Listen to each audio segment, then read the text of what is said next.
বিশ্বব্যাপী ব্রাজিল ফুটবলের সমর্থকদের একটি বড় অংশ রয়েছে বাংলাদেশে। পৃথিবীর দুই প্রান্তে অবস্থান করলেও ফুটবল এই দেশ দুটিকে একত্রিত করেছে। তবে ফুটবল ছাড়া বাণিজ্যিক দিক থেকেও ব্রাজিলের সাথে বাংলাদেশের বেশ ভালো সম্পর্ক আছে। বাংলাদেশ ব্রাজিল থেকে প্রচুর পণ্য আমদানি করে, বিপরীতে বাংলাদেশ থেকে খুব কম পণ্যই ব্রাজিলে রপ্তানি করা হয়। বাংলাদেশের বিশ্ব বাণিজ্যের তথ্য বিশ্লেষণ করলে দেখা যায়, যেসব দেশ থেকে বাংলাদেশ সবচেয়ে বেশি পণ্য আমদানি করে তার মধ্যে ব্রাজিলের অবস্থান অষ্টম। ব্রাজিলের সাথে বাংলাদেশের কূটনৈতিক এবং বাণিজ্যিক সম্পর্ক কেমন সে বিষয়ে আলোচনা করা হবে কি কেন কিভাবের এই পর্বে। ব্রাজিলের সঙ্গে বাংলাদেশের সম্পর্ক অনেক পুরনো। ব্রাজিল ১৯৭২ সালের ১৫ই মে স্বাধীন বাংলাদেশকে স্বীকৃতি দিয়ে কূটনৈতিক সম্পর্ক স্থাপন করে। দক্ষিণ আমেরিকার দেশগুলোর মধ্যে ব্রাজিলই প্রথম দেশ যারা বাংলাদেশকে স্বীকৃতি দিয়ে পূর্ণাঙ্গ কূটনৈতিক সম্পর্ক গড়ে তুলেছিল। বাংলাদেশ ১৯৭৩ সালে ব্রাসিলিয়ায় দূতাবাস চালু করেছিল এবং ব্রাজিল ১৯৭৪ সালে ঢাকায় তাদের দূতাবাস স্থাপন করে। তবে ব্যয় সংকোচনের কারণে ১৯৯৮ সালে ব্রাজিল তাদের ঢাকার দূতাবাস বন্ধ করে দেয়। একইভাবে বাংলাদেশও ২০০২ সালে ব্রাসিলিয়ার দূতাবাস বন্ধ করেছিল। পরবর্তীতে ব্রাজিল ২০০৯ সালে এবং বাংলাদেশ ২০১২ সালে আবারও দূতাবাসগুলো চালু করে। বর্তমানে দুই দেশেই পূর্ণাঙ্গ আবাসিক দূতাবাস রয়েছে। ২০২৪ সালের এপ্রিলে ব্রাজিলের পররাষ্ট্রমন্ত্রী মাউরো ভিয়েরা ঢাকায় সরকারি সফর করেন। স্বাধীনতার পর এটিই ছিল ব্রাজিলের কোনো পররাষ্ট্রমন্ত্রীর প্রথম বাংলাদেশ সফর। এই সফরে দুই দেশ বাণিজ্য, কৃষি, প্রতিরক্ষা, শিক্ষা, জলবায়ু পরিবর্তন এবং দক্ষিণ এশিয়ার সাথে দক্ষিণ আমেরিকার সহযোগিতা আরও জোরদার করার বিষয়ে একমত হয়। আন্তর্জাতিক অঙ্গনেও দুই দেশের সম্পর্ক ঘনিষ্ঠ। জাতিসংঘের বিভিন্ন নির্বাচনে বাংলাদেশ ও ব্রাজিল একে অপরের প্রার্থিতাকে সমর্থন করেছে।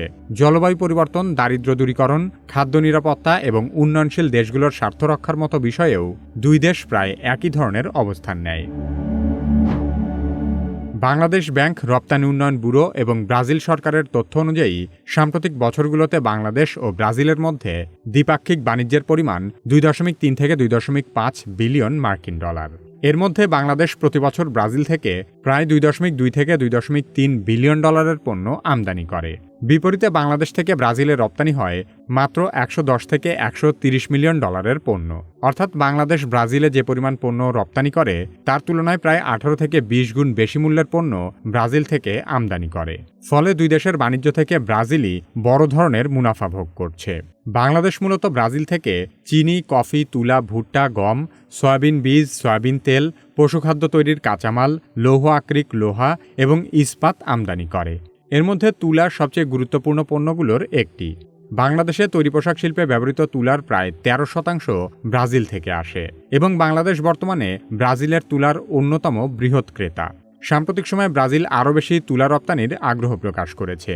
প্রতিযোগিতামূলক দাম, উন্নত মান এবং নির্ভরযোগ্য সরবরাহ ব্যবস্থার কারণে বাংলাদেশের পোশাক শিল্পেও ব্রাজিলিয়ান তুলার চাহিদা ক্রমেই বাড়ছে। অন্যদিকে বাংলাদেশ থেকে ব্রাজিলের সবচেয়ে বেশি রপ্তানি হয় টি-শার্ট, শার্ট, সোয়েটার, জ্যাকেট সহ বিভিন্ন ধরনের পোশাক। সাম্প্রতিক বছরগুলোতে ব্রাজিলে বাংলাদেশের মোট রপ্তানির প্রায় ৯৫%ই তৈরি পোশাক খাত থেকে এসেছে। এছাড়া ওষুধ, চিকিৎসা সরঞ্জাম, পাট ও পাটজাত পণ্য, চামড়াজাত পণ্য, জুতা, প্লাস্টিক সামগ্রী, সিরামিক পণ্য এবং কিছু প্রকৌশলজাত পণ্যও সীমিত পরিমাণে ব্রাজিলে রপ্তানি করা হচ্ছে। ব্রাজিল বাংলাদেশের জন্য দক্ষিণ আমেরিকার সবচেয়ে বড় রপ্তানি বাজার। তবে দেশটিতে আমদানি শুল্ক তুলনামূলক বেশি হওয়ার কারণে বাংলাদেশের রপ্তানিকারকদের জন্য সেখানে প্রতিযোগিতা করা সহজ নয়। এজন্য বাংলাদেশ ও ব্রাজিল বর্তমানে একটি অগ্রাধিকারমূলক বাণিজ্য চুক্তি এবং দক্ষিণ আমেরিকার অর্থনৈতিক জোট মার্কোসুর সঙ্গে বাণিজ্য সহযোগিতা বাড়ানোর বিষয়ে আলোচনা করছে। এই উদ্যোগ বাস্তবায়িত হলে বাংলাদেশের তৈরি পোশাক, ওষুধ এবং অন্যান্য শিল্পপণ্যের জন্য ব্রাজিল সহ পুরো দক্ষিণ আমেরিকায় নতুন বাজার তৈরি হতে পারে।